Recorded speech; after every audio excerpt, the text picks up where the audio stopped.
Guys, welcome back to my new blog. আজি আমি আহিছোঁ পথাৰলৈ। এইবিলাক হ'ল আমাৰ মাকৈ খেতি। আৰু ভিডিঅ'টো কেনে লাগিছে আপোনালোকে কমেণ্ট বক্সত জনাব। আৰু ভিডিঅ'টো যদি ভাল লাগে এটা লাইক আৰু এটা ছাবস্ক্ৰাইব কৰিবলৈ নাপাহৰিব। তেনেহ'লে আপোনালোকক আমাৰ আজি খেতি দেখুৱাই আছোঁ, আপোনালোকে চাই থাকক। এইবিলাক হৈছে আমাৰ গছ, কি সুন্দৰ গছ, কি বতাহ মাৰি আছে। চাওক আমাৰ গছবিলাক, আপোনালোকে আগে থাকে চাই লওক। এই গছ, তাৰপিছত এইবিলাক হৈছে আমাৰ মাকৈৰ খেতি। এইবিলাক চাওক আমাৰ মাকৈৰ খেতি। সেইখন হৈছে আমাৰ পথাৰ সেইখন। তাৰপিছত আছে আমাৰ এই মুখে ধানৰ খেতি আছে আমাৰ। এইবিলাক হ'ল ধানৰ খেতি। এই চাওক আপোনালোকে ধানৰ খেতি, আপোনালোকক দেখুৱাই আছোঁ ভালকৈ। এইবিলাক চাওক আমাৰ ধানৰ খেতি।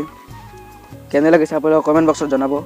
আৰু ভিডিঅ'টো ভাল লাগিছে এটা লাইক এটা ছাবস্ক্ৰাইব কৰিবলৈ নাপাহৰিব। এয়া চাওক ধানৰ খেতি, কি সুন্দৰ বতাহ মাৰি আছে। এয়া চাওক ধানৰ খেতি।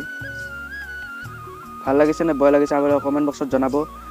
তাৰপিছত এইবিলাক হৈছে গছ, কি সুন্দৰ গছ। ইয়াত এয়া চাওক আপোনালোকে আমাৰ ধানৰ খেতি চাই থকা। আপোনালোকক ওচৰৰ পৰা দেখুৱাই আছোঁ। এই চাওক,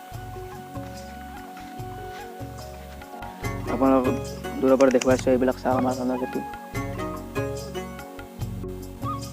তেনেহ'লে ভিডিঅ'টো ভাল লাগিছে এটা লাইক এটা ছাবস্ক্ৰাইব কৰিবলৈ নাপাহৰিব। আৰু আপোনালোকক দেখুৱাই আছোঁ। তাৰপিছত হৈছে পথাৰ আমাৰ, কি সুন্দৰ পথাৰ চাওক আপোনালোকে। তাৰপিছত এইবিলাক হৈছে আমাৰ মাকৈ। এইবিলাক হৈছে মাকৈ। আপোনালোকক আমাৰ পথাৰখন আৰু ধানৰ খেতি কেনে লাগিছে আপোনালোকে কমেণ্ট বক্সত জনাব। আৰু যদি ভিডিঅ'টো ভাল লাগিছে এটা লাইক এটা ছাবস্ক্ৰাইব কৰিবলৈ নাপাহৰিব। আৰু আন এটা ভিডিঅ'লৈ আপোনালোকক লগ পাম। আজিৰ ভিডিঅ'টোলৈ ধন্যবাদ।